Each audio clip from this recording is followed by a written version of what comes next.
Hey guys, it's Daniel. Welcome back. Do you guys know why Pantera switched from glam metal to groove metal, thrash metal?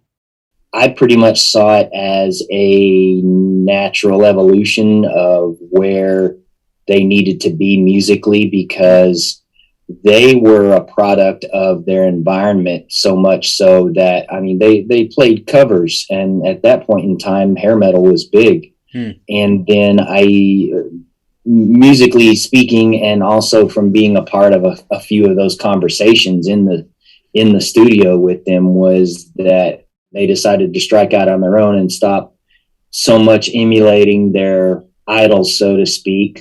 They kind of put it like this: you always play these great songs by all these other great artists, and you get to the part that's the breakdown, or what they called the money riff. And it's so heavy. Why not make the whole song the money riff? That was their philosophy.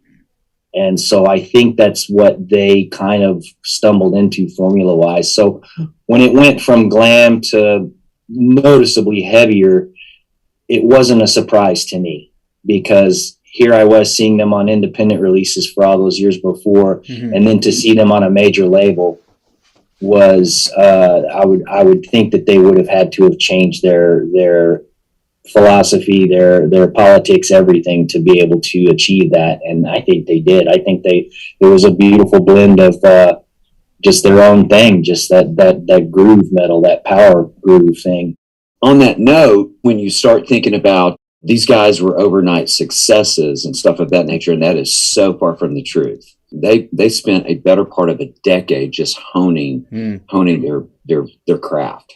Yeah, show me an overnight success, and I'll show you someone that is a one-hit wonder, to me, anyways, because most of us get to see the bottom half, or the bottom 9/10 of the iceberg. When we work with people, we see the struggle, we see all the crap they've gone through over the years, and all the stories they tell us of, doing gigs, and they've all got the flu, and traveling in a van, in a stinky van for 5 years up and down the highways. That people don't think about that part, and they go, oh my gosh, they're so famous now, it's an overnight success. And it's just simply not the case with most everyone.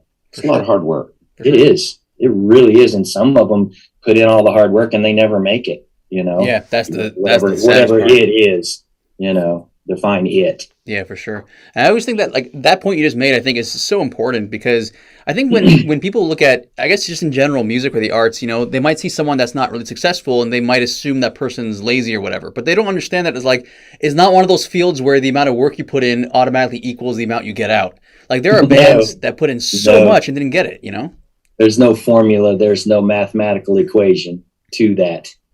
If there were, me and Tim would both be living on a yacht, our own yachts, and have our own islands. And because me and him work hard every day, and life's a roller coaster. It goes up and down, it's just like the music industry. So it is what it is, For sure, man. Well, and to kind of add to that, not to get off on the whole work ethic thing and so on and so forth.